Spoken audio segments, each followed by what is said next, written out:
Elle est devenue le 27 octobre dernier, il y a près de 4 mois, la première femme de l'histoire de la Belgique à prendre les rênes d'un gouvernement fédéral. Bonsoir Sophie Wilmès, merci d'être avec nous en direct de Bruxelles. Vous êtes donc la première ministre de la Belgique, membre du mouvement réformateur de Charles Michel, votre prédécesseur. Vous dirigez donc un gouvernement intérimaire qui est chargé de l'expédition des affaires courantes, comme on dit. Alors d'abord une précision, vous gouvernez en fait une équipe en affaires courantes. C'est un peu comme si vous conduisiez au fond une voiture avec un moteur bridé, non ?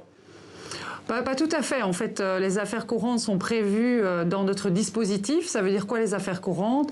Ça veut dire qu'effectivement, eh bien, on doit veiller à la tenue des affaires belges. On doit aussi pouvoir faire face aux affaires urgentes. C'est important. Et on doit pouvoir aussi représenter la Belgique au niveau international. Et vous savez que l'agenda international n'attend pas la Belgique pour continuer à évoluer. Mais concrètement, vous ne pouvez pas prendre par exemple des mesures sur le plan budgétaire. La Banque nationale belge d'ailleurs et la Commission européenne s'impatientent, semble-t-il. Il y a urgence, non ? Alors, en fait, ce qui se passe, c'est qu'au niveau du budget, comme c'est toujours le cas d'ailleurs, vous avez besoin d'une majorité au Parlement. Aujourd'hui, notre gouvernement ne dispose pas de cette majorité au Parlement et donc devrait aller chercher une majorité au Parlement spécifique pour le vote d'un budget, ce qu'on arrive à faire pour ce qu'on appelle les 12e provisoires. Donc c'est, si vous voulez, un budget en attendant de pouvoir faire un budget de plein exercice. Et pour faire ce budget de plein exercice, eh ben, effectivement, il faut une majorité, il faut une majorité politique qui se rassemble autour d'un projet, ce que nous n'avons pas encore réussi à faire. Alors les Belges ont voté le 26 mai dernier, le temps passe, le temps file. Je vous propose d'écouter justement certains Bruxellois que nous avons interrogés au sujet justement de cette situation politique. Je reviens de l'étranger, je viens de passer 5 ans à l'étranger et quand j'explique ça, je veux dire, à mes amis étrangers, c'est un peu compliqué à expliquer quand même. Ça paraît un peu dingue. Oui, c'est la merde parce que les politiciens doivent un peu travailler, mais ça traîne. Mais en même temps, oui, on se débrouille et ça roule et donc là, ça continue, mais c'est devenu ridicule pour l'instant. Ouais. Bon, on se débrouille, ça roule, mais c'est devenu un peu ridicule. Que répondez-vous, Sophie Wilmès, à ces Bruxellois interrogés par TV5 Monde ? Mais moi, je comprends que la population belge, dans son ensemble, s'impatiente. C'est vrai que nous avons des institutions très fortes en Belgique et ces institutions font en sorte que, effectivement, sans gouvernement de plein exercice, eh bien, la Maison Belgique continue à avancer sereinement. Mais c'est vrai aussi que la Maison Belgique a besoin de réformes, a besoin qu'on puisse prendre des mesures pour, par exemple, soutenir davantage l'économie. Mais il y a d'autres challenges. Pour ça, on a besoin d'un gouvernement de plein exercice. Et pour réussir à faire ce gouvernement de plein exercice, eh bien, il faut que les gens se mettent autour de la table et vraiment envie de travailler ensemble. Il y a le message, effectivement, de la population nous demande de prendre nos responsabilités. Je pense effectivement qu'il est plus que temps. Alors, Madame la Première ministre, pour qu'on comprenne bien, on le rappelle, le Parti socialiste francophone, dont vous ne faites pas de partie, est aujourd'hui le parti le plus important côté francophone. Son patron, Paul Magnette, a dit qu'il n'était pas question de former un gouvernement de coalition avec la NVA, le Parti nationaliste flamand, qui, lui, est le parti le plus important en Flandre.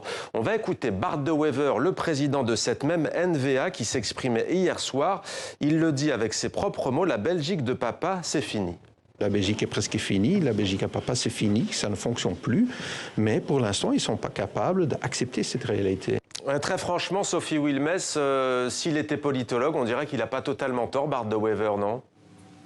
Mais écoutez, moi je ne suis pas commentatrice des expressions de chaque président de parti. Heureusement d'ailleurs, je pense que ce serait fort imprudent dans une période où justement il faut rassembler. C'est vrai qu'ici, la question se posait, et elle est éminente, c'est de dire que eh bien, les responsables des deux plus grands partis politiques, l'un au nord et l'un au sud, devaient au moins pouvoir se rencontrer et discuter et essayer de former ensemble le gouvernement avec la plus large assise démocratique possible. On constate aujourd'hui que ça n'est pas possible et il y a d'autres types de formations qui sont possibles. Moi, ce que je propose en tout cas, et ce qu'attendent les Belges, c'est qu'on continue à avancer, qu'on continue à travailler. Mais Madame la Première ministre, très sincèrement, est-ce qu'il n'y a pas un risque franchement de scission de la Belgique ? Et qu'on puisse continuer à travailler de manière la plus positive possible dans l'intérêt de tous. En quelques mots, est-ce qu'il n'y a pas un risque à niveau de scission de la Belgique ? Ça se pose à chaque crise ?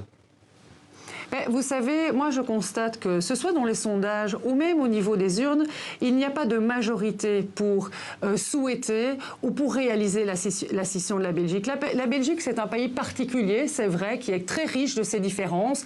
Eh bien, ce qu'on dit en Belgique, c'est que l'union fait la force, c'est quelque chose dont on doit pouvoir se rappeler. Il y a des différences, c'est vrai, entre le nord, le sud du pays, mais pas seulement. À l'est du pays, il y a des différences aussi. Il y a des différences aussi à Bruxelles. Il y a des différences entre les grandes villes, les petites villes. Vous savez, cet ensemble de différences, eh bien, on doit en tenir compte. On doit en tenir compte et crier tout de suite à la scission de la Belgique quand les problèmes surgissent. Je pense que c'est faire une mauvaise conclusion des difficultés auxquelles on peut être confronté. Alors Sophie Wilmès, il y a eu des images très fortes récemment vous concernant. C'est bien entendu votre voyage officiel en République démocratique du Congo, ex-colonie de la Belgique. Et pour cause, c'est la première fois depuis 10 ans qu'un chef de gouvernement fédéral belge se rend à Kinshasa. Vous êtes aussi allé à Lubumbashi. Quel était pour vous le but de cette visite aujourd'hui et qu'en reste-t-il ? Mais, comme vous le savez probablement, ces dernières années, les relations entre la République démocratique du Congo et la Belgique ont été difficiles. Notre consulat général à Lubumbashi a été fermé pendant 2 ans. L'élection du président Tshisekedi a marqué un tournant dans ces relations puisqu'il a consacré sa première visite européenne à la Belgique et a exprimé à plusieurs reprises sa volonté de voir nos 2 pays se rapprocher, resserrer des liens qui étaient avant très forts. Et ma visite en République démocratique du Congo n'était autre que la matérialisation en fait de ce souhait pour que de part et d'autre nous puissions tisser à nouveau des liens importants avec en ligne de mire eh bien, la réouverture de son consulat général à Lubumbashi. Alors vous avez déclaré avec le Congo, les étoiles me semblent bien alignées. Pour certains Congolais, leur est plutôt à l'inquiétude à l'image de cette militante des droits humains que l'on va écouter. Elle s'inquiète de la situation politique. On écoute Merveille Gozo. Pour Merveille Gozo, militante des droits de l'homme, toute aide sera la bienvenue et au plus vite, car selon elle, la population congolaise s'exaspère déjà de la paralysie de l'État congolais. Si elle ne doute pas de la sincérité du président, Félix Tshisekedi ne l'a pas encore convaincue. La population commence déjà à perdre patience, jusqu'à regretter le pouvoir de Joseph Kabila, ce qui est fou, ce qui ne devrait pas être le cas avec tout ce que nous avons connu. Pourtant, ça arrive. Oui, c'est en train d'arriver et le président doit agir vite. Il doit accompagner ses discours des actes concrets. C'est ce que nous attendons de lui et non des discours populistes. Sophie Wilmès, une réaction à ces propos très forts. Elle en vient à comparer la situation. C'est même peut-être pire, dit-elle, que sous Joseph Kabila. Quand nous avons rencontré le président Tshisekedi, nous n'avons pas fait que rencontrer le président Tshisekedi, nous avons aussi rencontré l'ensemble de son gouvernement. J'ai aussi eu l'occasion de rencontrer des membres de l'opposition également. On a rencontré la société civile, on a rencontré des acteurs économiques, des ONG. C'est vrai qu'on a pu avoir une vision assez globale de ce qui se passe sur le terrain au Congo. On a eu une discussion assez franche et c'est vrai que dans l'optique de resserrer ces liens, la Belgique propose évidemment son savoir-faire et son assistance dans certains domaines tels que, par exemple, le domaine militaire, le domaine de la coopération-développement. On fait beaucoup de choses en coopération-développement. Il y a aussi des questions franches et des discussions franches, effectivement, sur les droits humains, parce qu'on sait que ça fait aussi partie des questionnements. Il y a aussi eu des discussions sur le climat des affaires, qui est aussi important pour l'économie congolaise. Donc, toute une série de champs de discussion qui ont pu se faire de manière franche, directe, je pense, sincère, avec en ligne de mire, effectivement, la volonté aussi pour la Belgique, parce que c'est aussi la volonté des Congolais, mais c'est aussi la volonté du gouvernement de pouvoir très vite voir, eh bien, ces paroles se transformer en action. 28,5 millions d'euros, Sophie Wilmès, d'aide humanitaire pour la région des Grands Lacs, octroyée par la Belgique, avec un accent sur la RDC à hauteur de 14 millions.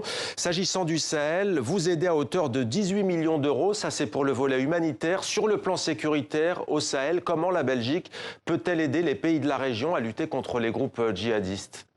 Mais, vous le savez, nous sommes effectivement présents à Sahel en différents endroits. On sait que la situation sécuritaire ne s'améliore pas, que du contraire, c'est un terrain d'action qui est important. Nous pourrons revoir à terme, si le cas échéant, eh bien, un redéploiement. Mais pour ça, c'est l'ensemble de notre déploiement sur le terrain que nous devrons voir. On sait aussi qu'en termes de coopération militaire, le Congo, par exemple, est aussi demandeur de certaines aides. Eh bien, c'est cette vision globale globale que l'on va devoir ou pouvoir réaménager en fonction des besoins et des demandes, et certainement dans le cadre d'un gouvernement de plein exercice. Emmanuel Macron, le président français, se tourne souvent vers l'Europe. Il se sent plutôt isolé, justement, face aux djihadistes au Sahel. Quelle solidarité pouvez-vous apporter à la France, vous, la Belgique ? Bien, comme je vous le dis, nous sommes déjà présents au Sahel, nous sommes présents au Niger, par exemple, nous sommes présents au Mali. Nous avons déjà eu, malheureusement, quelques incidents récents au Mali qui démontrent encore à quel point, effectivement, la situation sécuritaire se dégrade dans cette région-là. Et comme je vous l'ai dit, la France et la Belgique, bien, nous sommes évidemment des pays amis, nous sommes des pays partenaires, nous sommes des pays alliés, et nous ferons évidemment ce qu'il est possible de faire dans cette démarche. Alors, s'agissant justement des djihadistes, il y a une question épineuse, c'est celle du retour de ceux qui sont partis combattre en Syrie notamment et en Irak. La Belgique est concernée. S'agissant des enfants, la Belgique se dit favorable à un rapatriement de tous les enfants. Qu'en est-il des combattants djihadistes? Que comptez-vous faire? Mais il est vrai que lors du gouvernement précédent, donc de plein exercice, nous avons pris la décision suivante. C'était de pouvoir ramener les enfants au maximum, faire tout pour pouvoir ramener les enfants. Mais s'agissant des parents qui eux-mêmes sont ce qu'on appelle des foreign terrorist fighters, eh bien nous estimons qu'il est plus juste qu'ils soient jugés au plus près de là où ils ont commis leurs crimes, leurs délits potentiels. Et donc c'est pour ça que nous nous focalisons sur les enfants et nous restons attachés à cette décision qui a été prise par un gouvernement de plein exercice, donc avec une majorité au Parlement. S'agissant de la justice internationale, est-ce que vous ne pensez pas que ça passe par une coopération, justement, cette épineuse question du retour des djihadistes ? Ben je pense que dans toutes les questions internationales, et pas seulement, on est toujours beaucoup plus fort quand on est plusieurs à agir dans la même direction. Ici, il est évident que l'Europe, les pays européens, mais pas seulement, ont la même difficulté, le même problème à régler. Et effectivement, si nous pouvons trouver ensemble des solutions, ce sera préférable.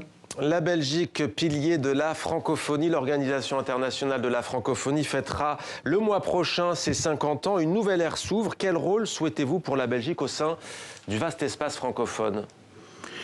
La Belgique est un élément fondateur, pilier de la francophonie avec le reste de ses partenaires. Vous savez que la Belgique, c'est aussi la francophonie, ça n'est pas que la francophonie. En Belgique, nous avons 3 langues officielles, 3 langues que nous respectons et que nous chérissons de la même manière. Mais c'est vrai que la francophonie est là aussi et notre participation à ce projet international est aussi important pour nous. Allez, pour terminer, peut-être, Madame la Première ministre, on va écouter un petit extrait d'une chanteuse belge, vous allez forcément reconnaître. Laisse-moi te chanter, d'aller te faire où je serai poli pour la télé, me va te faire